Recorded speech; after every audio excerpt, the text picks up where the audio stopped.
নাসিরউদ্দিন পাটোয়ারি বিএনপির বিরুদ্ধে কিভাবে মিথ্যাচার করে প্রমাণ সহ দেখুন ভিডিওটি। আমি খুব ভালো নেই, আমি একটা গাড়ি ভাড়া করে নিয়ে আসছি, তো আপনাদের বগুড়া এসে দাঁড়ালাম, ওই যে ওই সাইডে রেখেছিলাম। তো একজন আইসা বললো যে 100 টাকা চাঁদা দিতে হবে।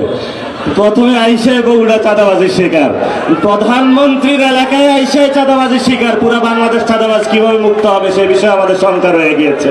নাসিরউদ্দিন পাটোয়ারির কথাগুলি তো শুনলাম, এবার যে ব্যক্তি টাকা চাইছে তার কথাগুলি একটু শুনি। আইসে গাড়ি এখানে রাখছিল, ঠিক আছে।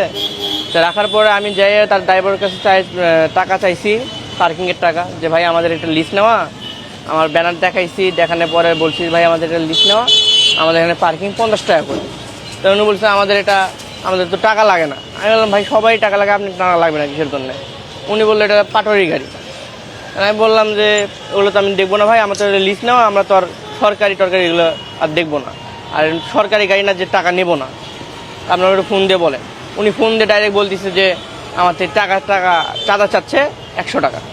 তা উনি না ভেবে না চিন্তা করে, এত সরকারি কর্মকর্তা আসছিল এখানে, তো উনি ডাইরেক্ট মাইকিংয়ে বলে দিল যে আমার এখান থেকে চাঁদা চাচ্ছে। আমাদের এবার আসে মূল কথায়, এটা শুধু বিএনপি আর আওয়ামী লীগ নাই, সব সরকারের আমলেই সরকার থেকে বুদারাঘাট, লঞ্চঘাট এবং বিভিন্ন পার্কিং এর স্থানগুলি বিভিন্ন ব্যক্তি বা প্রতিষ্ঠানগুলো ইজারা নিয়ে তারা এগুলি পরিচালিত করে থাকে।